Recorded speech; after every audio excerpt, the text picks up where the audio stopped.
बिस्मिल्लाहिर्रहमानिर्रहीम। अस्सलाम वालेकुम। कैसे हैं आप व्यूअर्स? उम्मीद करता हूँ बिल्कुल खैरियत से होंगे। मैं मोहम्मद वकास और आपको खुशामदीद करता हूँ अपने चैनल पर। अगर आप लोग नए हैं चैनल पर तो सब्सक्राइब लाजमी कर लें। ये आपकी तरफ से हमारे लिए एक प्यार होता है। तो जितनी भी प्लांट से रिलेटेड वीडियोज़ आ रही होती हैं वो आपको बर वक्त मिलती रहें। अगर आपको कोई भी सवाल होता है तो वो भी आप लोग लाजमी शेयर कर सकते हैं। अगर मुसलसल बारिशें आ रही हूँ कोयटा में, एक दोस्त ने सवाल पूछा है, तो आया कि ये हमारे ग्रेप्स के लिए फ़ायदेमंद हैं या नुकसानदेह हैं। आज हम इस चीज़ पे बात करेंगे और आपको ये डिटेल से इस टॉपिक पे बात करेंगे कि अंगूर के लिए जो बारिशें हैं वो फ़ायदेमंद हैं या नुकसानदेह हैं। जहाँ तक मुझे लगता है, बल्कि मुझे नहीं बल्कि जो हकीकत है वो ये है कि अंगूर के लिए बारिशें कभी भी फ़ायदेमंद नहीं होती। हाँ, एक सूरत होती है जिसमें आपको ये बारिशें जो हैं ग्रेप्स के लिए कम नुकसान करती हैं, लेकिन ग्रेप्स के लिए हमेशा जो बारिश है वो ज़्यादा नुकसान ही करती है। वो क्यों? अगर आपके जो ग्रेप्स हैं उसकी प्रूनिंग हो चुकी है, अभी उसने नई लीव्स नहीं निकाली, नए पत्ते नहीं निकाले, फ्रूट उसके ऊपर नहीं आया, तो फिर अगर मुसलसल बारिशें आ रही होती हैं तो फिर आपको वो उतना ज़्यादा नुकसान नहीं कर पा रही होती हैं। अगर आप उनके ऊपर एक दो मरतबा भी फंजीसाइड वाला स्प्रे कर देते हैं, नीला थोथा लगा देते हैं जड़ों तक, उसको जड़ से भी उसको फंजीसाइड फ्लड हो चुका होता है, जहर भी फ्लड हो चुका होता है, ऊपर क्योंकि पत्ते होते नहीं हैं, जहाँ पर हमने ज़ख्म किए होते हैं प्रूनिंग टाइम वहाँ पर भी हमारा वो जहर लगा हुआ होता है, तो फिर उस टाइम उसके ऊपर ये ज़्यादा नुकसान नहीं करती। लेकिन जिस टाइम, जैसे कि अब अप्रैल का मंथ चल रहा है, मई जून और जुलाई, ये हमारे पंजाब में फ्रूटिंग सीज़न होते हैं, क्योंकि जून में इसकी हार्वेस्टिंग स्टार्ट हो जाती है हमारे ग्रेप्स की। तो इस टाइम अगर बारिशें आ जाएं, हमारे ग्रेप्स ने पत्ते निकाले हुए हों, तो फिर हमारे लिए बहुत ज़्यादा मुश्किलात आ जाती हैं। तो अगर आपने चाहे एक पौधा लगाया है, चाहे आपने बहुत ज़्यादा प्लांट लगाए हैं, एकड़ों के एकड़ लगाए हुए हैं, हज़ारों पौधे लगाए हुए हैं, तो जिस टाइम ही बारिश आए आपको उसी टाइम एहतियात करनी चाहिए, मुतहरक हो जाना चाहिए, आपको एक्टिव हो जाना चाहिए। उसी टाइम आपने अपने ग्रेप्स के ऊपर जो है वो फंजीसाइड के स्प्रे करने स्टार्ट कर देने हैं।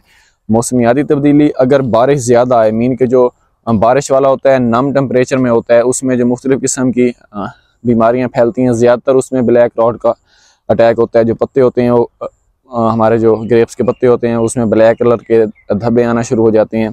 जैसे कि अब आप ये ग्रेप्स देख रहे हैं, माशाल्लाह ये NARC ब्लैक वैरायटी है, तो इसमें यहाँ से छोटे छोटे काले धब्बे आएंगे। ये जो हमारे ग्रेप्स हैं ये पकने से पहले ख़राब हो जाएंगे, गिरना शुरू हो जाएंगे। तो आपने कॉपर बेस जितनी भी फंजीसाइड हैं उनका आप इस्तेमाल कर सकते हैं, क्योंकि मैं मोस्टली कॉपर ऑक्सीक्लोराइड का ही मशवरा देता हूँ, क्योंकि इसके ऊपर मेरा एतमाद बना हुआ है और मैं वही चाहता हूँ जिस चीज़ के ऊपर मेरा एतमाद बना हुआ है मैं अपने व्यूअर्स को भी वही चीज़ बताऊँ, बल्कि मैं अक्सर यही चीज़ आपको बताता हूँ। इसमें ग्रेप्स की मुख्तलिफ़ किस्म की बीमारियाँ आ जाती हैं। जितनी भी बीमारियाँ ग्रेप्स से रिलेटेड आती हैं, जितने भी दूसरे फलदार फ्रूट के ऊपर आती हैं, वो टेम्परेचर की रद्द-ओ-बदल की वजह से आती हैं। मीन के बिल्कुल मौसम गर्म होता है, जो दर्जा हरारत होता है वो 35 के राउंड अबाउट होता है, एकदम से मौसम तब्दील होता है, बारिश आती है, हबस बन जाती है, नमी आ जाती है हवा में, तो टेम्परेचर हमारा गिर जाता है। तो इन्हीं हालात में जो ज़्यादातर ग्रेप्स के ऊपर बीमारियाँ होती हैं वो अटैक करती हैं, उसमें मुख्तलिफ़ किस्म की बीमारियाँ आ जाती हैं। मैं कोशिश करूँगा कि मुख्तलिफ़ जितनी भी ग्रेप्स से रिलेटेड बीमारियाँ हैं उन पर मैं अलग-अलग आपको एक वीडियो प्ले लिस्ट में डाल दूँ, ताकि वो उसमें भी जो है वो आपको समझने में आसानी हो। लेकिन जिस टाइम ही बारिश है आपने बगैर किसी सोचे समझे आपने उसी टाइम फंजीसाइड का स्प्रे करना है। कॉपर ऑक्सीक्लोराइड का आप लोग स्प्रे कर सकते हैं, ये सबसे बेहतरीन रिजल्ट है। मैं सिर्फ आपको एक ही चीज़ रिकमेंड कर रहा हूँ। हाँ, अगर पत्ते के ऊपर दूसरी बीमारियों के निशानात आना शुरू हो जा रहे हैं, मीन के डॉनी मेल्डियो है, इसका अटैक आना शुरू हो जाता है, तो फिर आप उससे रिलेटेड इसके मीन के ट्रीटमेंट करेंगे। लेकिन अगर आपको अपने पौधे के ऊपर, अभी ये देख लें हमारा ये जो प्लांट है माशाल्लाह, इसके ऊपर किसी भी किस्म की बीमारी नहीं आई, लेकिन कल यहाँ पर बारिश हुई है, ठीक है, और आज हमने इसके ऊपर फंजीसाइड स्प्रे कर दी है। ये थोड़ा थोड़ा इसके ऊपर आपको ये नज़र भी आ रहे होंगे। मीन के हमारे पौधे के ऊपर किसी भी किस्म की बीमारी ने हमला नहीं किया, लेकिन फिर भी हमने इसके ऊपर फंजीसाइड का स्प्रे कर दिया। ये देखें छोटे छोटे ये जो स्प्रे की, मीन इसको अच्छी तरह हमने नहला दिया है। अब जैसे कि मौसमियाती तब्दीली आ रही है, तो हो सकता है कल या परसों दोबारा बारिश आ जाए। अगर दोबारा बारिश आ जाएगी तो हम मौसम जैसे ही ठीक हो जाएगा तो हमने उस टाइम इसके ऊपर स्प्रे कर देना है।